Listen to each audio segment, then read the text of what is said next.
vraiment d'accélérer le match. C'est très bien ici. D'ailleurs, toute votre équipe au Grand Complexe sont 8 dans le coin. Là, ils sont en train de travailler là-dessus.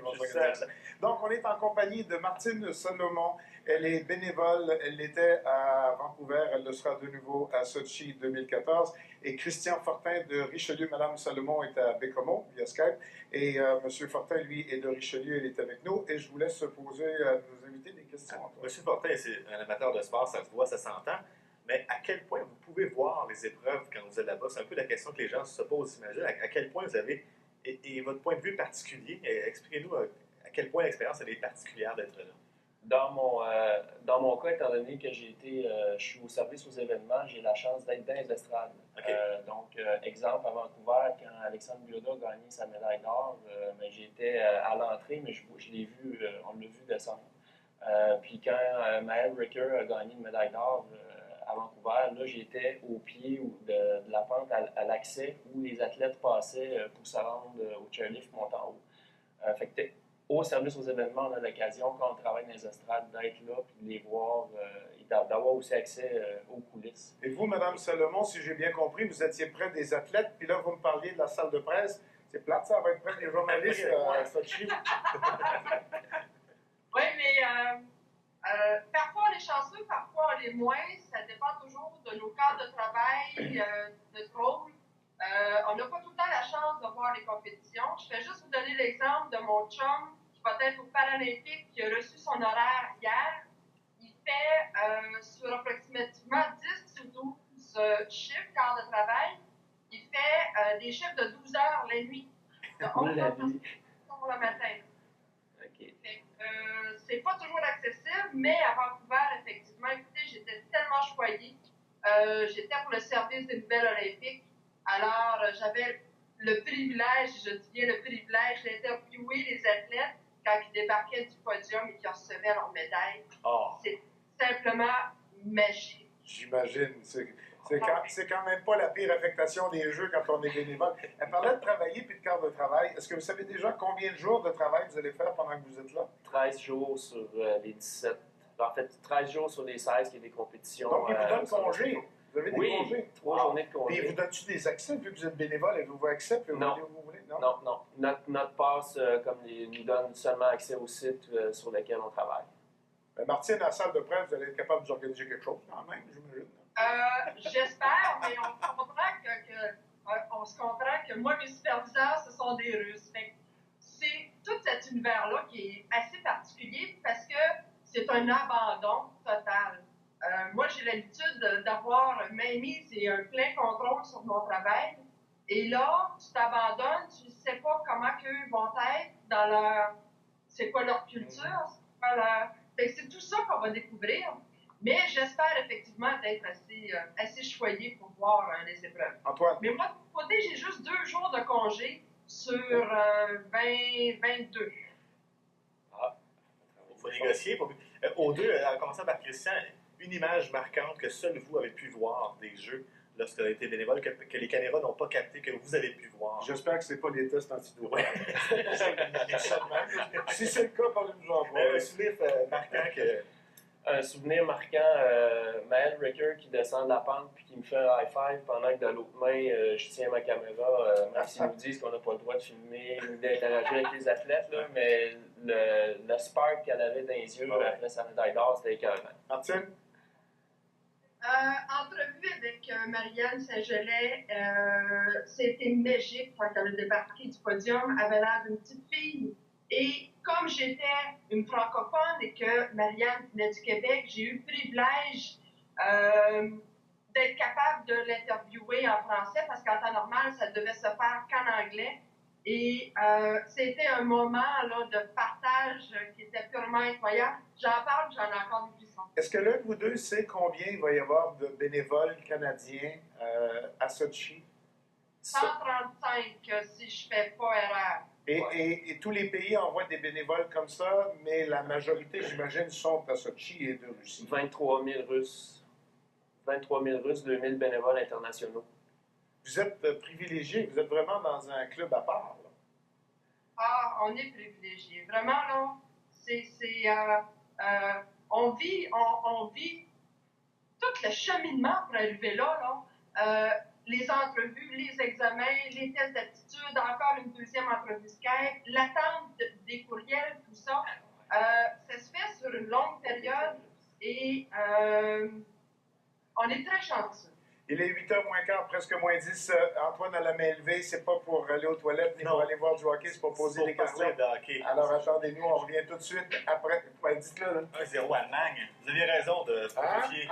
1-0 Allemagne, mais je ne souhaite pas qu'ils perdent. Là. C'est intéressant. On revient tout de suite, 8h moins quart, presque moins 10. Vous regardez Heure des matins du temps des fêtes.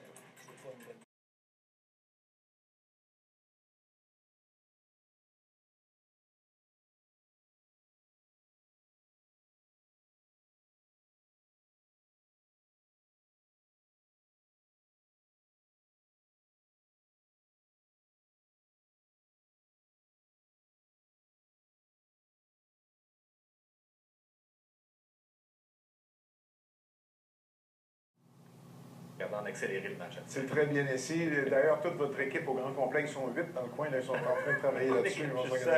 Donc, on est en compagnie de Martine Salomon.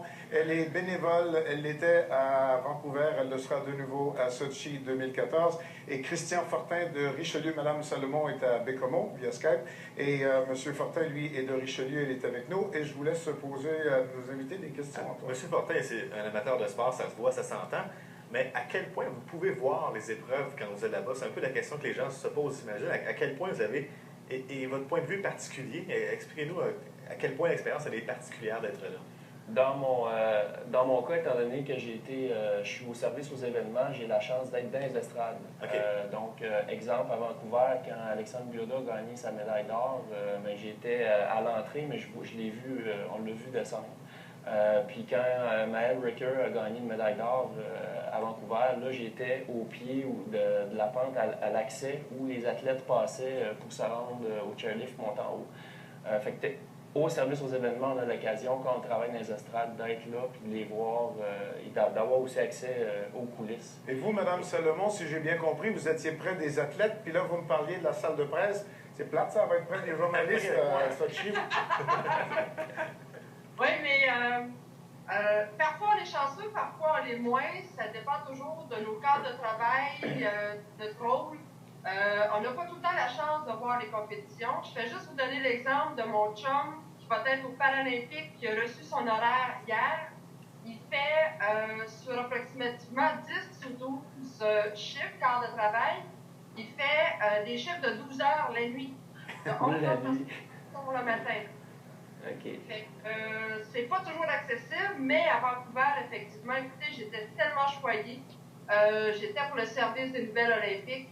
Alors, j'avais le privilège, je dis bien le privilège, d'interviewer les athlètes quand ils débarquaient du podium et qu'ils recevaient leur médaille. Oh. C'est simplement magique. J'imagine. C'est quand même pas la pire affectation des jeux quand on est bénévole. Elle parlait de travailler puis de quart de travail. Est-ce que vous savez déjà combien de jours de travail vous allez faire pendant que vous êtes là? 13 jours sur les 17. En fait, 13 jours sur les 16 qui est des compétitions. Donc, ils vous donnent congé. Vous avez des congés? 3 journées de congé. Puis, vous donnent-tu des accès vu que vous êtes bénévole et vous accès puis vous allez où vous voulez? Non. Notre passe, nous donne seulement accès au site sur lequel on travaille. Mais Martine, à la salle de presse, vous allez être capable d'organiser quelque chose quand même, j'imagine. J'espère, mais on se comprend que moi, mes superviseurs, ce sont des Russes.